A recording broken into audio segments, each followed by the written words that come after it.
Dans cette vidéo, tu vas pouvoir t'entraîner à déterminer l'expression d'une fonction du second degré à l'aide de la parabole qui la représente.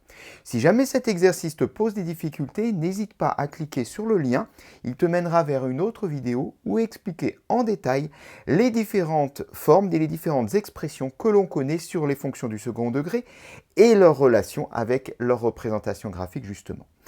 Ici donc on a deux cas à traiter, je te laisse t'attaquer à la première courbe et mettre la vidéo en pause, on corrige ensuite. Correction. Alors il s'agit de bien observer la courbe et surtout ce qui la caractérise. Si je regarde par exemple tout en haut, au sommet de cette parabole, eh bien, je n'ai pas une indication très précise sur les coordonnées de ce sommet. Donc on ne va pas travailler avec le sommet, ce qui signifie qu'on ne va pas travailler avec la forme canonique. Donc on ne va pas exprimer notre fonction du second degré sous sa forme canonique. Parce que la forme canonique, justement, elle est construite à l'aide des coordonnées du sommet.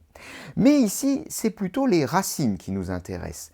On voit là qu'on a clairement défini les intersections de la parabole avec l'axe des abscisses. Ce qui veut dire qu'on connaît les deux racines de notre équation et qu'on va pouvoir utiliser la forme factorisée cette fois-ci. On sait que sous sa forme factorisée, une fonction du second degré s'écrit a facteur de x moins x1, facteur de x moins x2. x1 et x2, ce sont des nombres qui sont justement les abscisses des points d'intersection entre la parabole et l'axe des abscisses. Ce qui veut dire que x1 et x2, on va les avoir directement, on va directement pouvoir les récupérer. Il suffit juste de regarder sur l'axe des abscisses, on trouve nos deux points d'intersection, l'un en moins 1 et l'autre en 4. Ce qui signifie que dans la formule qui est ici, on sait déjà que x1 égale moins 1 et x2 égale à 4. Alors on me demande souvent, est-ce qu'on peut inverser? Oui, bien sûr, on peut inverser. Il y a totale symétrie, puisque ceci, c'est un produit, et dans un produit, les facteurs peuvent commuter. Donc il n'y a aucun problème, tu peux échanger les positions des deux facteurs et donc des racines. Alors écrivons déjà la première partie de notre expression.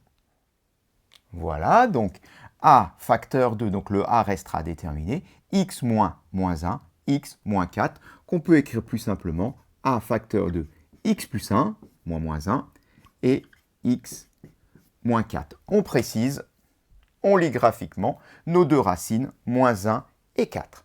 Alors, reste le coefficient a à déterminer ici.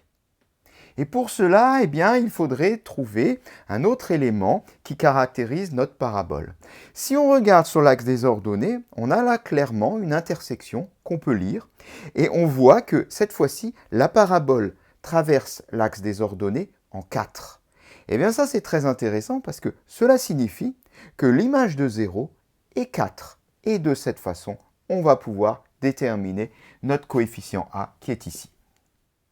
L'image de 0 est 4, donc f de 0 égale à 4. Alors pour calculer f de 0, il suffit de remplacer x par 0 dans l'expression qu'on a actuellement, ce qui donne a facteur de 0 plus 1, ou 1 tout court, facteur de 0 moins 4, ou moins 4 tout court. Et ceci, ça fait 4. Là on a une mini-équation. A fois 1, ça fait A, fois moins 4, moins 4A, est égal à 4.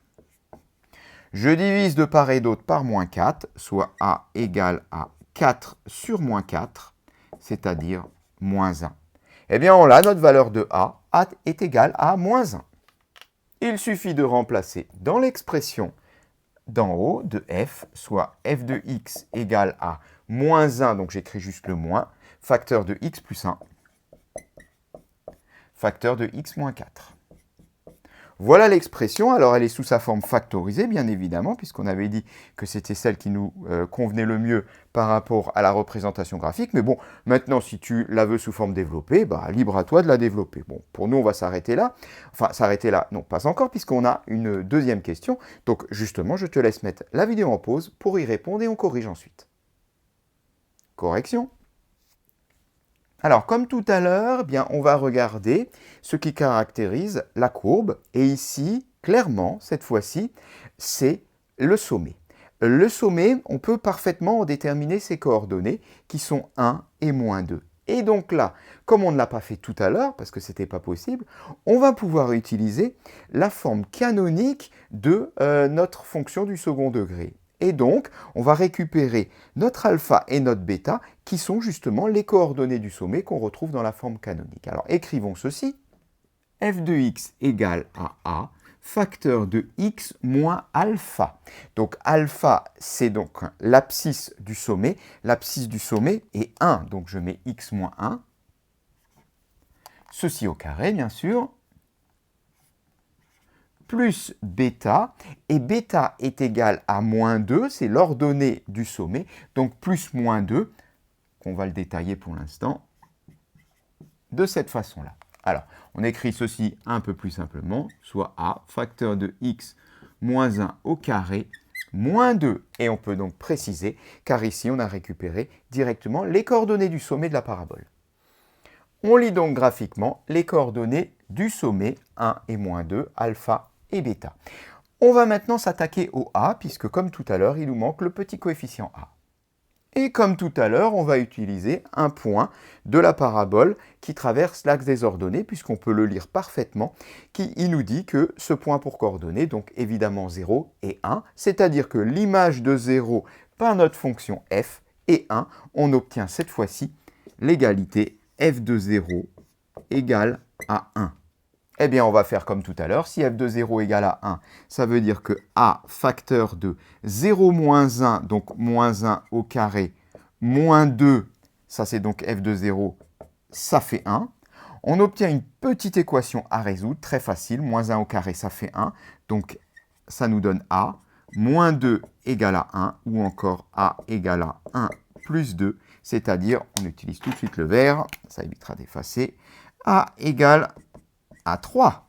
Eh bien, pour trouver f, il suffit de remplacer dans l'expression du haut, soit 3 facteur de x moins 1 au carré moins 2. Voilà donc l'expression de la fonction f qui est donnée ici sous sa forme canonique. Là encore, si tu souhaites l'exprimer sous sa forme développée, libre à toi de développer ici et de simplifier ensuite avec le moins 2 qui vient derrière. Pour nous, cette séquence est terminée.